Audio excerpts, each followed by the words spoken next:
of life, ito po yung direction o ito yung guide kung paano po tayo mabubuhay dito sa lupa. At napakaganda po ng verse na binigay sa atin ng Panginoon na sinasabi dito na salita ng daw po ng Diyos ay buhay. It is live and active. Hallelujah. At ito'y matalim.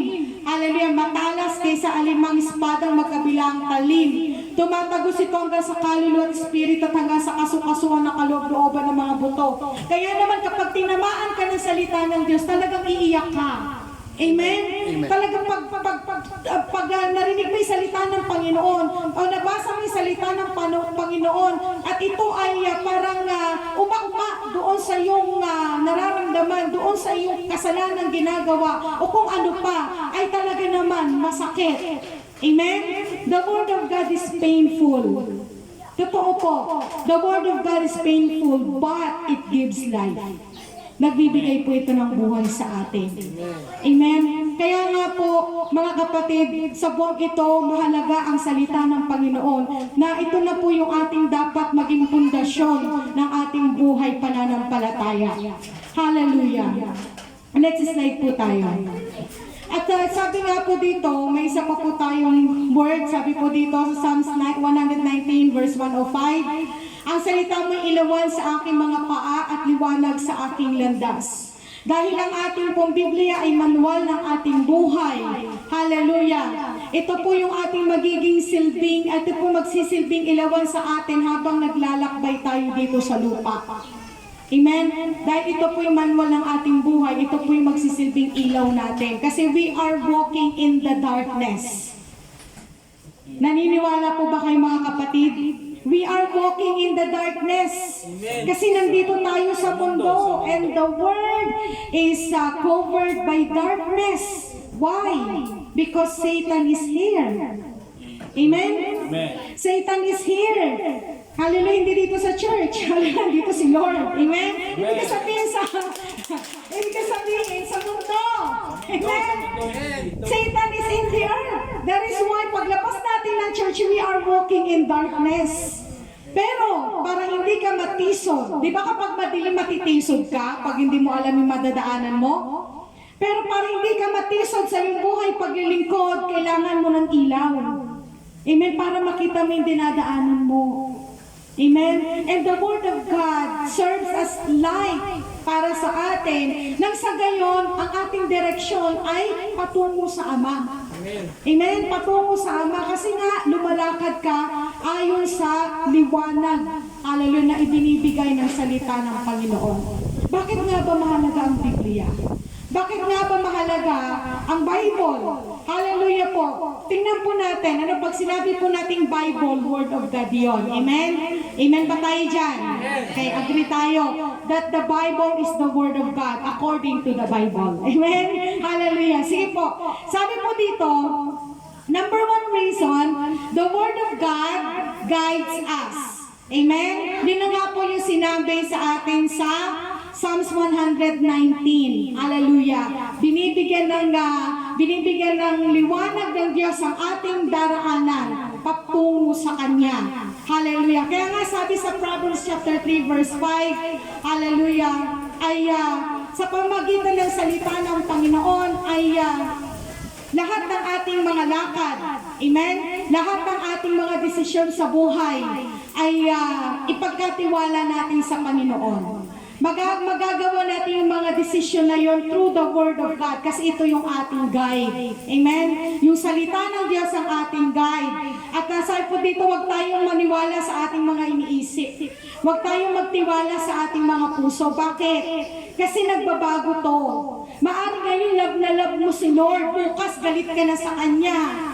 Bakit? Kasi dumanas ka na ng nagbabago ang puso ng tao. Nagbabago ang puso mo. Baka ngayon, on fire na on fire ka kay God. Baka bukas, kasi lamig ka ng yelo. Amen?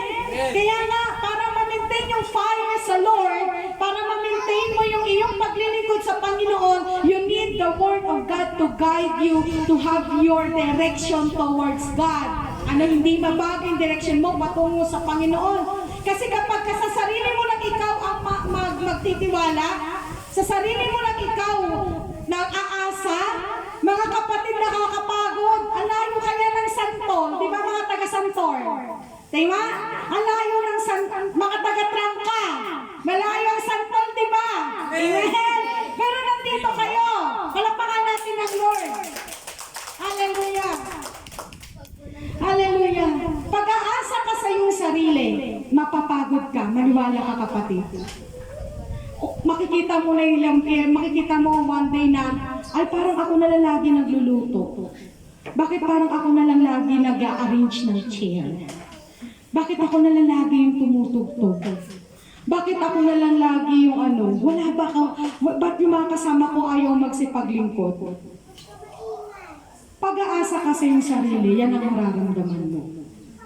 Pero kung aasa ka sa Panginoon, naasa ka sa salita ng Diyos, hindi ka mapapagod. Kaya nga sinasabi ng Panginoon, do not lean on your own understanding. Ano ang titingnan natin pag confused na tayo sa paglilingkod, confused na tayo sa buhay, babalikan po natin ang salita ng Panginoon. Amen? Pangalawa, hallelujah. Meron pa bang word yan? Ayan, sabi may mga daan na akala natin ay tama. Pero sa dulo pala ay bangin, kapahamakan. Kaya hindi talaga natin pwedeng pagkatiwalaan yung ating desisyon. Amen? Akala natin noon, alam na natin ang lahat ng bagay. Pero nung una natin nakilala ang Diyos o ang Panginoon, nagsisimula ka ng basahin ng Biblia, doon mo na pagtatanto, wala ka pala talagang alam. Amen. Amen? Sino dito na nung nakilala si Jesus at nagsimula magbasa ng Bible, doon na nalaman na hindi ko pala kilala si Lord. Amen. Amen? Akala ko kilala ko na ang Diyos. Pero nung nag-start tayo makilala si Jesus, tanggapin siya sa ating puso, nagbabasa na tayo ng Bible, doon natin naunawaan, hindi ko pala kilala si Lord. Amen. Marami pala akong bagay na hindi alam tungkol sa Kanya. Amen? Hallelujah. Akala natin noon, kilala na rin natin ng Diyos, pero mula nung mabasa natin ang Kanyang salita, marirealize natin na, ganito pala si Lord. Nagagalit din pala siya. Amen? Nagsiselos din pala si Lord kapag meron akong pinapalit kesa sa Kanya. Nagsiselos pala si Lord kapag pinagpapalit ko siya sa araw ng linggo. Amen. Amen? Hallelujah. Marirealize natin yun.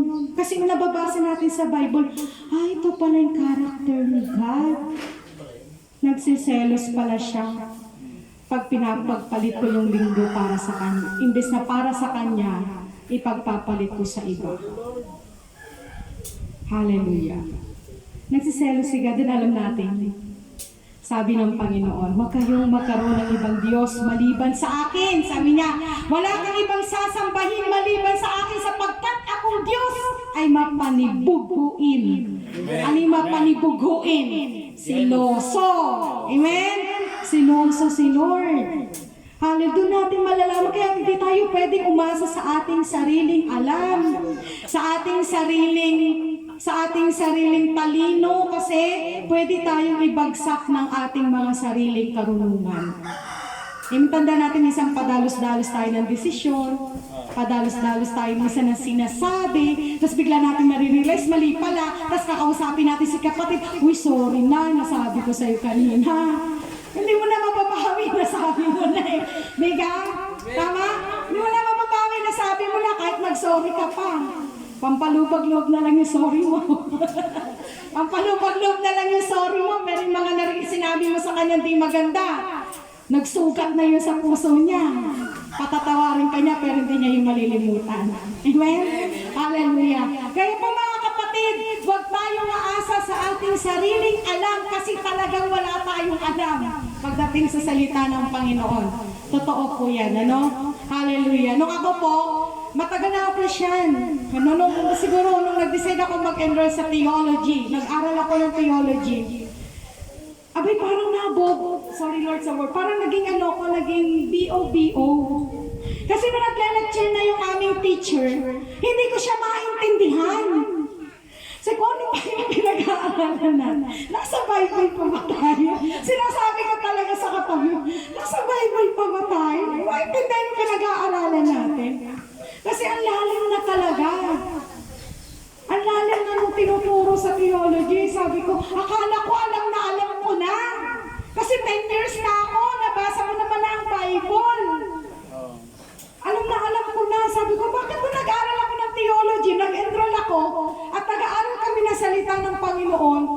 Sabi, parang BO talaga ako. Hindi ko makaintindi yung tinuturo sa amin.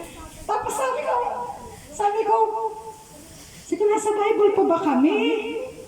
Pero alam niyo mga kapatid, habang nag-aaral ako sa theology, doon ko nalaman, unti-unti kong naintindihan yung aral talaga. Lalo-lalo na yung aral tungkol sa Trinity. Kasi napakalaking ano nito eh. Walang word na Trinity sa Bible, but it doesn't mean na hindi nag-exist. Amen? Hallelujah. Sabi nila, there is one God in three person. How are you going to explain that? Alam mo, sabi nung professor namin sa theology, yun siya eh. Ba't mo questionin? Yun si God eh. He is one God in three person according to the Bible. Ba't mo pa tinatanong? May mga bagay na hindi natin kayang i-explain. Yun ang sabi niya. Kaya nagbigay siya ng mga pruweba according to the Word of God, that God is really a one God in three person. Kasi isa po yan sa binabati ko sa atin. Paano mo patatunayan that there is one God in three person? Hallelujah. According to the Bible. Pero kasi, di ba, ang ano sa atin ni Apostle Paul ay huwag makipagtungayaw. Ba? Ang utos ang ano sa atin sulat ni Apostle Paul, kung hindi naman makikinabang, ang makikinig, huwag nang makipag-debate. Kasi ang pakikipag-debate ay nag-ano lang yan, nagsusugat lang yan sa kalooban ng tao, pero walang mananalo. Amen? Hallelujah. So, kaya po mga kapatid, hindi tayo talaga pwede umasa sa ating sariling alam kasi ipapahamak tayo nito.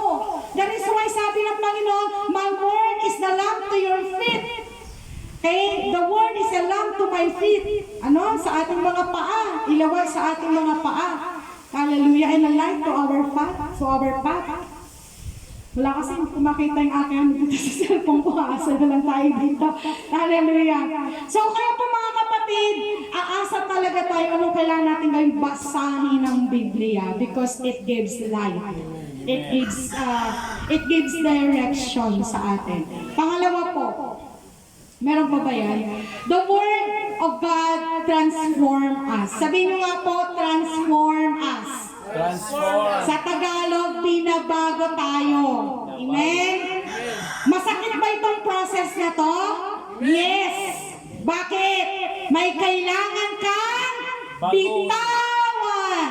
Amen? May kailangan kang bitawan dito. Anong bibitawan mo dito? Yung mga nakasanayan mo na hindi ayon sa salita ng Diyos. Babasa ako, iiwan mo kaya masakit. Kasi nakasanayan mo na. Nakasanayan na dito hindi nagsisimba. Kaya pagdating ng linggo, hirap na hirap bumangon. Tama, mga taga-Santon. Kasi walang gawain dito, di ba?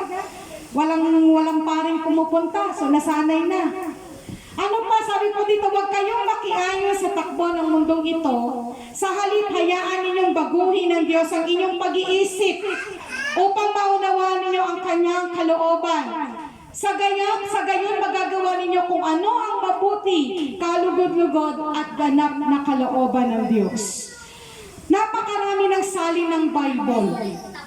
Lahat nagiging, napakaraming salin ng iba't ibang mga books. Pero nag-o-obsolete sila after 5 years. Ang mga research studies, after 5 years, hindi mo na pwedeng gamitin reference. Diba, may research tungkol sa ganitong bagay. After 5 years, hindi mo na pwedeng gamitin reference and obsolete na. Pero ang Bible sa dami ng translation, never na obsolete. Amen. Hindi to kailanman na obsolete. And according po sa statistics, ang pinakamaraming na-publish na book ay walang iba kundi ang Biblia. Amen. Napakaraming na-publish na book sa buong mundo at never na obsolete. Ibig sabihin, hindi na luma. Amen? Hindi na luma ang salita ng Panginoon. Ito'y laging sariwa sa bawat umaga. And it transform you. Mababago ka lang, marirenew ang mind mo kapag nababasa mo sa salita ng Panginoon ang kanyang kalooban. Amen? nung wala pa tayo kay Christ, hindi naman natin alam yung salita ng Panginoon na sabi sa salita ng Diyos, anumang mabuti na hindi mo ginawa, nagkakasala ka. Tama? Akala natin ang kasalanan, yun lang simpleng nagnakaw, pumatay. Yung palang hindi ka nananalangin, hindi ka nagsisimba, hindi ka nagbabasa ng Word of God, nagkakasala ka pala.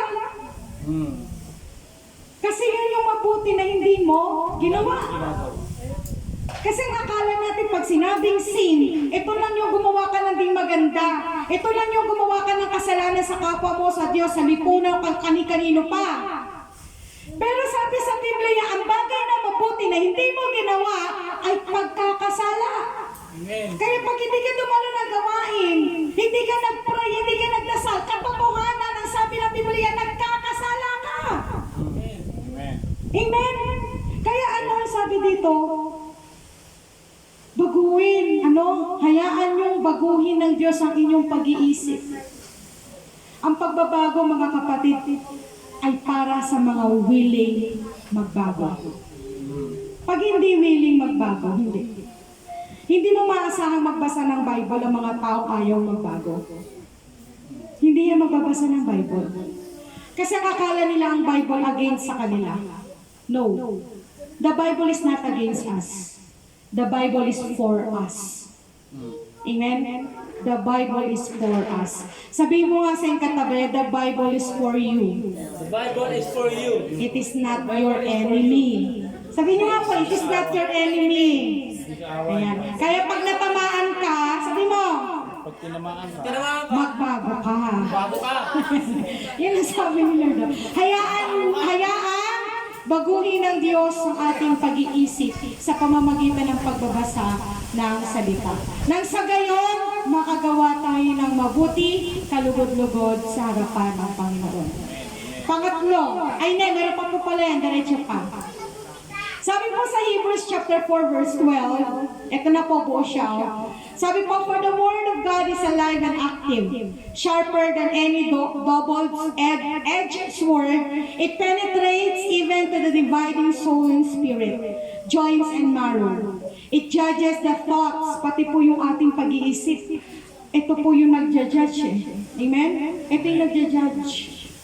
Ang tayo hindi naman natin hinuhusga ng ating kapwa, pero pag nabasa natin ang salita ng Panginoon, tayo mismo sa ating sarili, hindi tayo hinuhusga ng ating kapatid o ating kapwa ng pastor. Pero pag nabasa natin ang Word of God, yung Word of God kasi parang nagiging salamin natin. At Word of God ang nagsasabi, uy, mali ka. Word of God ang magsasabi, uy, nagkakasala ka na. May sabi, sapagkat buhay at mabisa ang salita ng Diyos, at higit na matalas kaysa alinmang espadang magkaiba ang talim. Tumatagos ito hanggang kaluluwa, espiritu, at hanggang sa kasukasuan at kaloob-looban ng mga buto. Kaya kapag tayo ay tinatamaan sa salita ng Panginoon, talagang mararamdaman natin yung pain. Kasi nga katulad daw siya ng espada. Amen. Matatapyasan at matatapyasan ano man yung dapat matapyasan sa atin. Amen po. Pumapasok siya hanggang sa kaibuturan ng ating mga puso. Hallelujah. Ganun po ang salita ng Panginoon. Pero alam mo po mga kapatid, pag masaya natin tinatanggap yung talim ng salita ng Panginoon, pag masaya po natin tinatanggap, ano ating tatanggapin? Blessing. Amen. Amen? Pag masaya ang puso mo, tinatanggap ang disiplina ng Diyos sa pamamagitan ng kanyang salita, ang matatanggap mo ay blessing. Amen? Sabi nyo nga po, blessing. Blessing. Ang pamaya may papanood ako sa inyo at may papakita ako sa inyo. Paano ko po mapapatunayan sa inyo that there is blessing in God's Word? Pangalawa po? Kaya sabi po, kaya kang baguhin ng Diyos. Amen? Kasi yung kanyang salita, it is like His Word. Tinatapyas niya. Amen? Iniispada niya yung mga bagay na hindi maganda sa iyo. Hallelujah. Kaya kaya kanyang baguhin. Amen? May moral issues, behavior, yung outlook mo sa buhay, na para bang iniisip mo wala nang pag-asa. Amen? Pero pag nakilala mo ang Panginoon Jesus, magbabasa ka ng Bible, nagkakaroon ka ng magandang pag-asa. Amen? Yung mindset na iniisip mo nun, saan ba ako pupulutin sa hinaharap? Nababago yun. Kasi nababasa mo sa Word of God that there is hope in your future. Amen? May pag-asa sa hinaharap mo. Amen? Palakpakan natin ang Diyos nun. Mababago yun. Kung ang iniisip mo, hanggang dito ka na lang, hanggang dyan ka na lang, si Satan nagsasabi nun, hindi si Lord. Ano pa kaya niya mabaguhin sa atin yung habits? Yung ating nakasanayang paulit-ulit na kasalanan, kayang tapyasan niya ng Panginoon. Dealing with other people, nahihirapan kang makisalamuha sa iba, kaya niyang baguhin ng Panginoon. Dealing with problems. Kung ang para sa iyo ay katapusan na ng daigdig nung una, konting problema, pakiramdam mo, mamamatay ka na. Hallelujah. Kaya yung baguhin ng Diyos. Amen? Kasi those are lies that Satan instilling in our mind. Itong mga to, sabihin ni Satan sa iyo, wala ka ng pag-asa, huwag ka na magsimba. Wala ka ng pag-asa, naku, sa akin ka din, in the end of your life, sa akin ka din mapupunta. Ganun ang binubulong ng tao kay Satan, sa tao eh. Kaya yung tao ayaw magbago. Kasi ang binubulong ni Satan, kasi kasinungalingan, sasabihin ni Satan, wala ka ng pag-asa, sa akin ka din mapupunta, sasama tayo sa impyerno. Yun ang sasabihin ni Satan sa mind mo. Totoo yan. Pag nagkakasala ka, imposibleng hindi mo naisip yan. Sige nga. Pag nagkakasala tayo, imposibleng din natin naisip, nasa langit kaya ako. Amen? Para doon sa mga hindi pa masyadong sigurado, naiisip yan. Kaya mangyayari, sunod na linggo sa ako, hindi mag-church. Bakit? Sabi ni Satan eh, sa akin na rin naman magpupunang ka na mag-church. Di na nga nag-church. No, amen. Amen? Kasi yun ang pulong ni Satan. Kayang baguhin ni Lord yan? Kayang baguhin ng Word of God yan? Yung mga yan, sabi ko sa inyo, si Satan nag-instill yan, pero kayang baguhin ng Panginoon. Para kanino? Sa mga willing. Kahit anong ganda ng mensahe, kahit sinong humarap dito, kung hindi tayo willing, wala rin saysay ang salita ng Panginoon. Tandaan po natin. Amen. Sumunod po mga kapatid, may warning. Napapahamak ang taong kulang sa karunungan.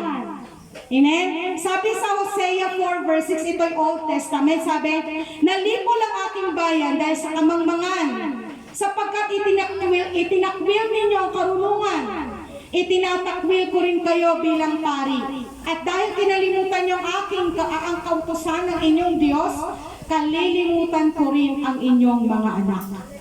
Ang tindi nito. Amen? Ano sinasabing kulang sa karunungan? Sa Word of God yun.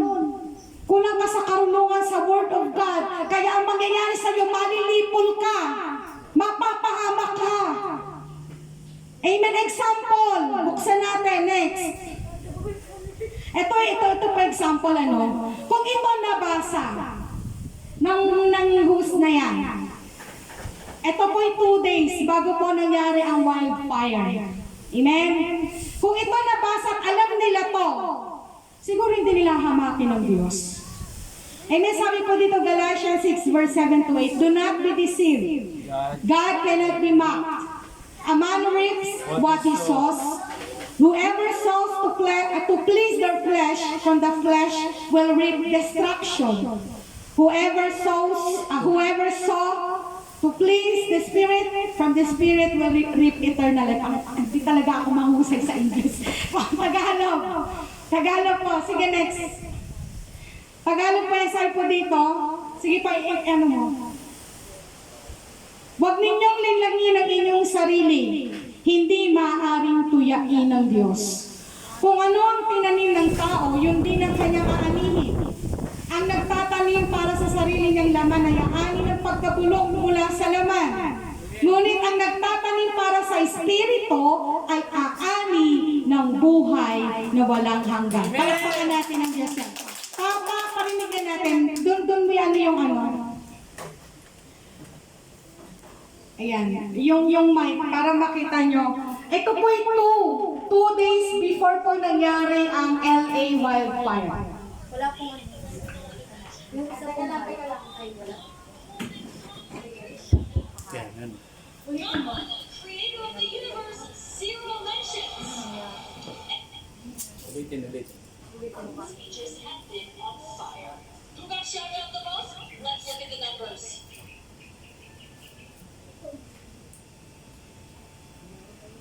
Speeches have been on fire. Who got shouted out the most? Let's look at the numbers.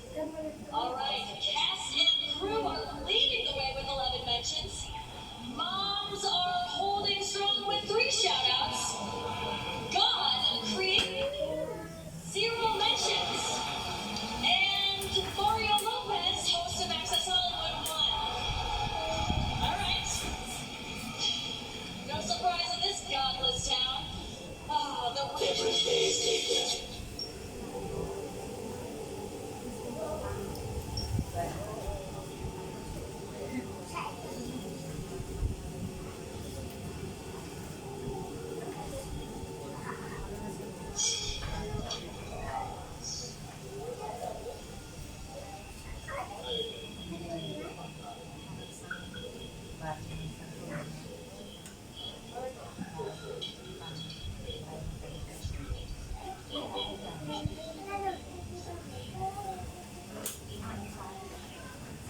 Amen? Pakita po natin sa video, 2 days before, okay, na nangyari yung wildfire, nagkaroon po ng golden parang award Globe. sa Hollywood. Golden Globe. Okay? Ang nangyari po ay parang pinag-uusapan nila ay ang pinag-uusapan ang ano po ng host ay sabi niya, tingnan natin kung sino may pinakamaraming mention. Ang sabi ng host ay yung sa crew na kanilang ano ay mas naka-11 sa Mother 3. And then pagdating sa God of the Universe 0, nagtawanan niya sila lahat. Mahina kasi ating audio, pero nagtawanan silang lahat.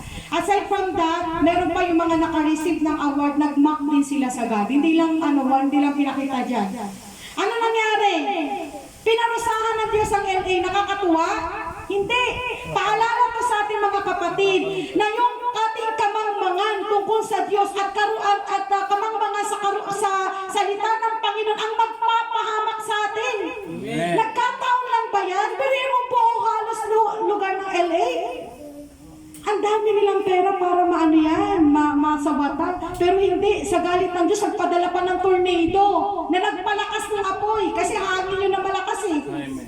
Amen? Kaya kahit anong dami ng kanilang instrument para maapula yung apoy, dinagdagan ni Lord ang 2 tornado. Hindi na maapula. Bakit? Wala pang ulan. Tinuya nila si Lord. Hindi nila alam to.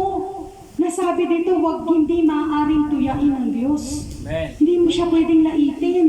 Amen. Nilait nila. Amen? Kung nabasa nila to, gagawin kaya nila? Siyempre hindi. Matatakot sila sa Diyos. Amen? Alam mo, naalala ko nga, sabi ko, grabe, parang Sodoma at Gomorrah ang nangyari. Alam niyo po ba kung sino nakatira sa LA? Puro Hollywood actress, actor. Pista. Mga artista at mayayaman. Pero hindi rin naisalba ng kanilang yaman, ng kanilang ari-arian. Tupok lahat, pati pera nila tupok, kasama doon. Sasakyan. Sasakyan nila, hindi wala nila. Bakit? Kulang sa karunungan. Hindi nila ito nabasa. Sabi dito, kung anong tinanim ng tao, yun ang iyong aanihin. Kaya pag nagtanim ka ng galit, galit din ang aanihin mo. Amen? Kaya nga maganda magtanim ng kabutihan para kabutihan lagi ang iyong matatanggap mula sa Diyos. Amen? Amen? Palakpakan natin si God. Hallelujah. Ibig sabihin, totoo ang salita ng Panginoon. Amen. Na hindi siya pwedeng lokohin ng Diyos. Sa ating mga buhay araw-araw, hindi natin siya pwedeng lokohin. Amen. Ano man ang ating gagawin, aani tayo. Hindi tayo pwedeng magpanggap sa harapan ng Diyos.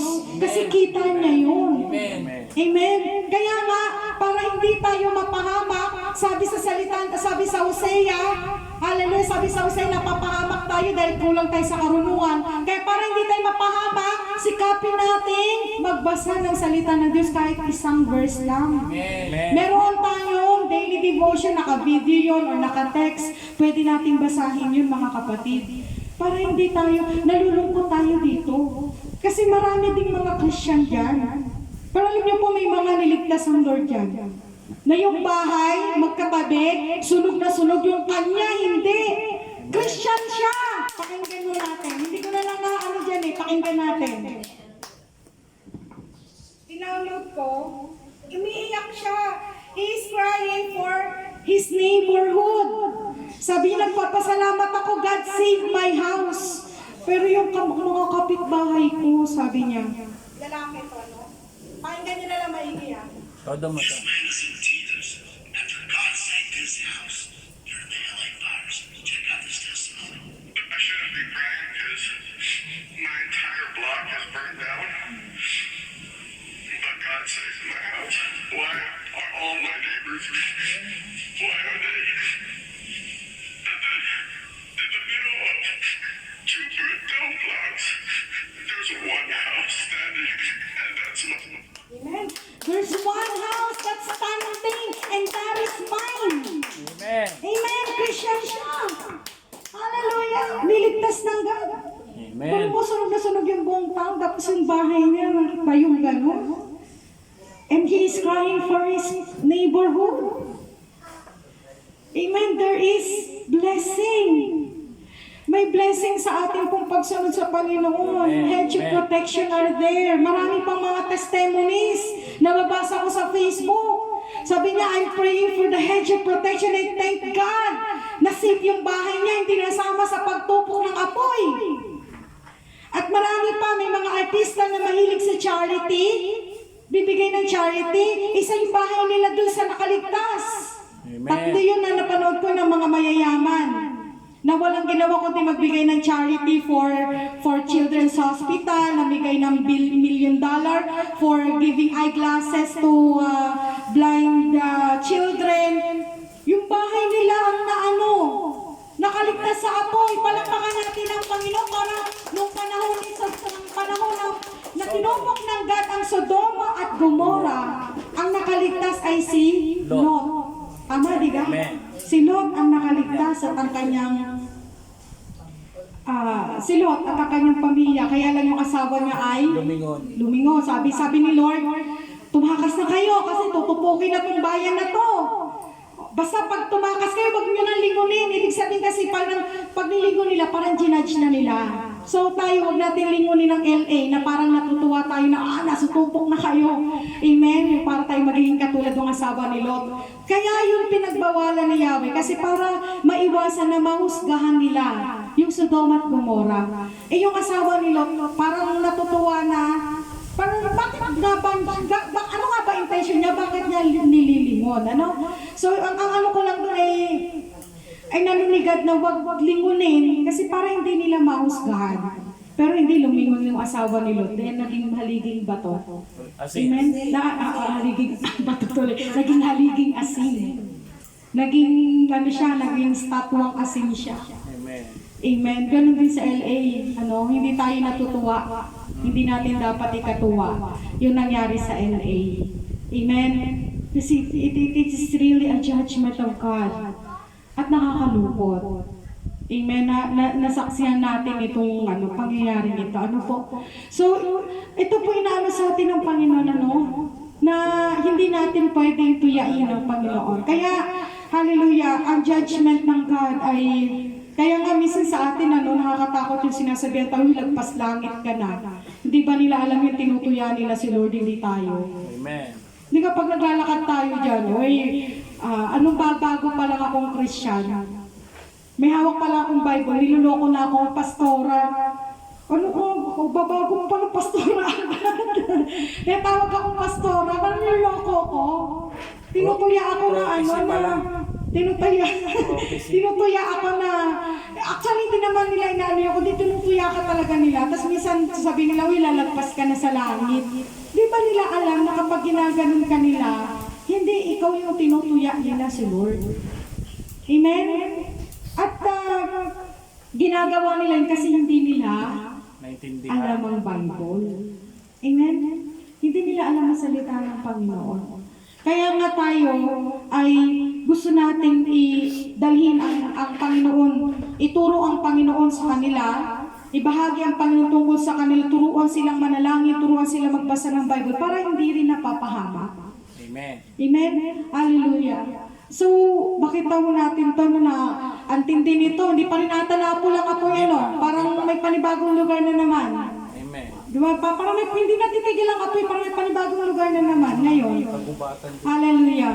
So, ang laki na po ng damages. Lahat na mga structures nila, wala na talaga. Hallelujah. Kaya po, para hindi tayo mapahamak, hindi tayo ma-destroy, alamin talaga natin ang salita ng Panginoon. Hallelujah. Sige po, next po. Sabi po dito, kung kulang ka sa karunungan, sabi sa Santiago 1 verse 5, ngunit kung ang sino man sa inyo ay kulang sa karunungan, humingi siya sa Diyos at siya'y bibigyan. Sapagkat ang Diyos ay nagbibigay ng sagana at hindi nalulumbat. Halimbawa, kapag tayo po'y na-assign sa Dawn Watch, na-assign po tayo na magde-devotion, hindi mo alam ang sasabihin mo tungkol dito sa Salmo ang binasa mo, Salmo 115, Lord, hindi ko talaga ito maintindihan. Mag-pray ka sa Lord. Amen? Amen. Lord, tulungan niyo po ako kasi ako yung na-assign na magde-devotion ngayon. Ano bang ibig sabihin nito 150? Na tanging sa iyo lamang, Yahweh, ang aking karangalan, ang dakilang karangalan. Hindi namin maaangkin pagkat ito'y iyo lamang. Walang kupas ang iyong pag-ibig na tatanging katapatan. Lord, di ko ito maintindihan. Tulungan niyo po ako. Amen? Hingi ka ng karunungan sa God. Pag na-assign po tayo sa mga, halimbawa, mag-preach ka na, o di kaya magde-devotion ka na, hallelujah, ma-assign ka na sa exhortation, hingi tayo sa Panginoon, hingi tayo ng karunungan sa Kanya. At ayun nga po, kasabay po niya ng pagbabasa ng salita ng Panginoon. Next po, sabi po sa pangatlo, sa pangatlo po, the Word of God gives life. Nagbibigay buhay. Amen? Sabi po sa John 6, verse 63 to 64, the Spirit gives life. The flesh counts for nothing. The words I have spoken to you, they are full of the Spirit and life. Yet there are some of you who do not believe. For Jesus had known from the beginning which of them did not believe and who would betray Him. Sabi po sa Tagalog, ang banal na Espiritu ang nagbibigay buhay, hindi ito magagawa ng tao. Ang salitang sinabi ko sa inyo ay mula sa Espiritu at nakakapagbigay buhay.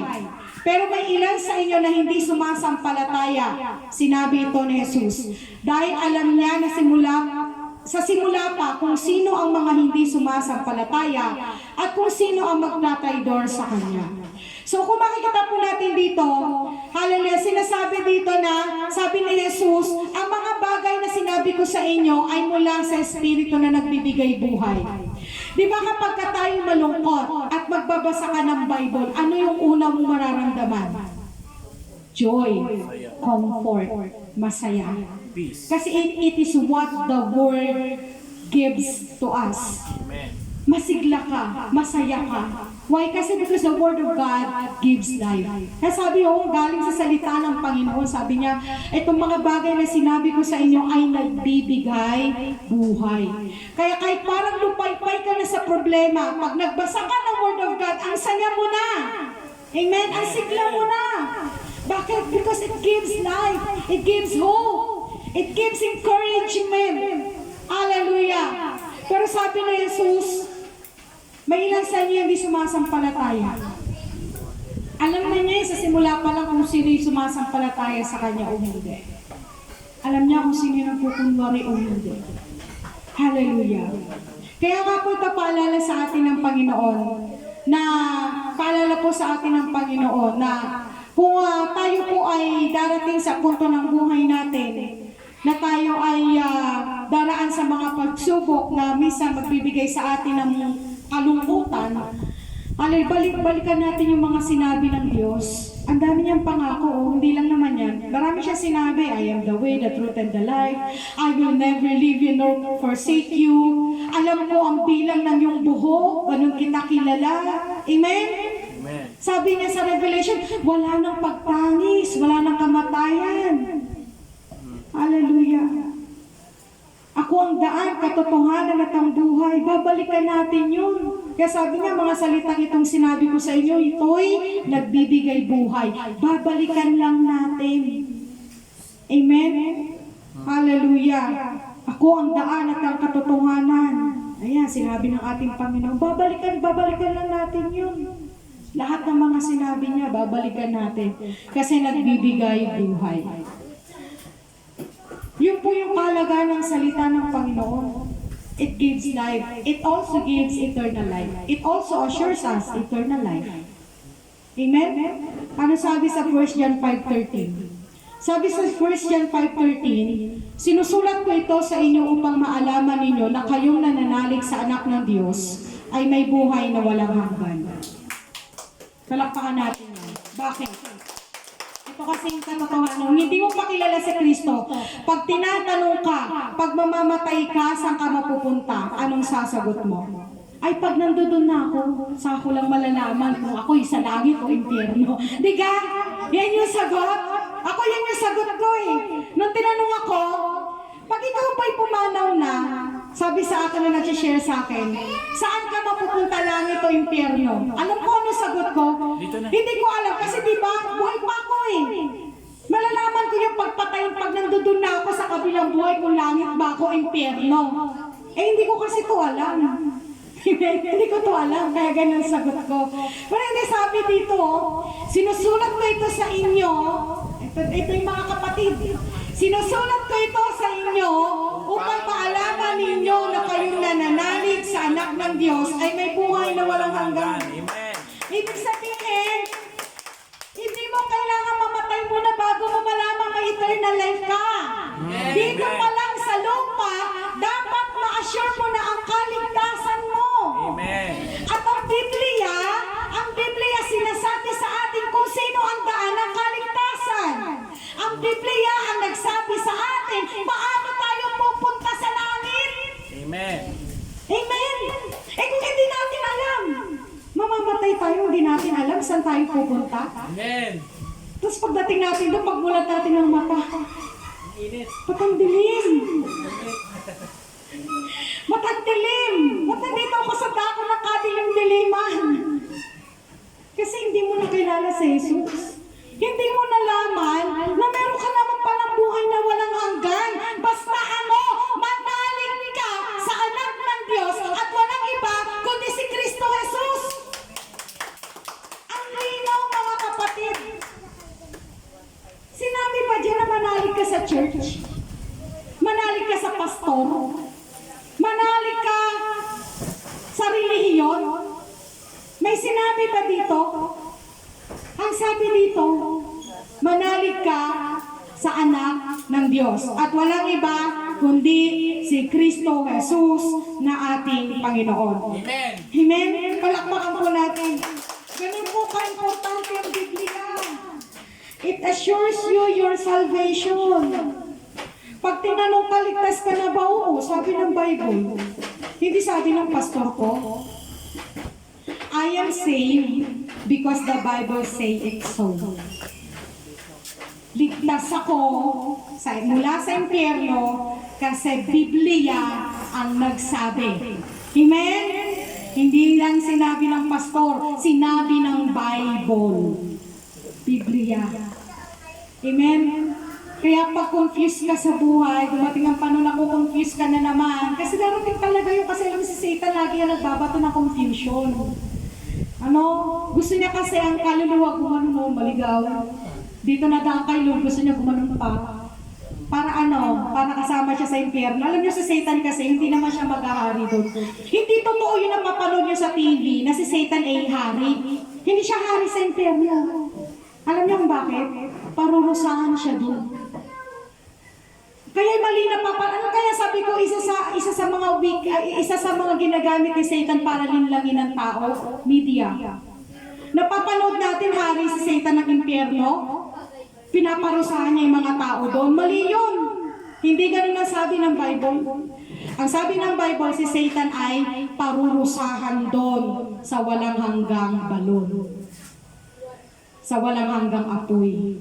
Hindi siya doon maghahari. Hindi siya doon magpaparusa ng tao. Parurusahan siya ng Diyos doon. Kaya nga gusto niya, hindi lang siya, kasali tayo. Amen? Yun yung gusto niya. Gusto niya makonfuse ka sa buhay mo, tapos umayaw ka na kay Lord. Sasama ba kayo? Sasama ba kayo? Hindi, walang sasama. Walang gusto ng impyerno. Alam mo, ito lang naman kasi ang totoo eh. Bakit ayaw ng tao sa impyerno? Nakakatakot kasi. Pero pag niyaya mo naman sa church, ayaw din naman pumunta kay Lord. Kailangan nakakalungkot pag ayaw mo kay Lord, automatic ka doon. Diga, automatic ka doon. Ayaw mo kay Lord, automatic ka doon. Hallelujah. So palakpakan po natin ang Panginoon sa umagang to. Ano po ang nais ni Lord na gawin natin? Last na po ito. Last slide na po ito. Sabi po ng Panginoon, or sabi po ng ating salita, ng ating mensahe ngayon, sabi po, study and meditate. Sinabi na po yan sa Joshua 1:8, diba? Sabi, dilidilihin nyo, kaya huwag nyo kaligtaan, basahin ang aklat na yaon, dilidilihin mo iyon araw at gabi upang matupad mo ang lahat ng nasusulat doon. Sa gayon, giginhawa ka at magtatagumpay. Yun po yun sa 1. Sa 2, prayer and worship. Ayan, makisali sa prayer and worship. At yung pangatlo, community and fellowship. Ito na po yung ginagawa natin. Sunday service. Amen. Palakpakan po natin ang Panginoon sa mga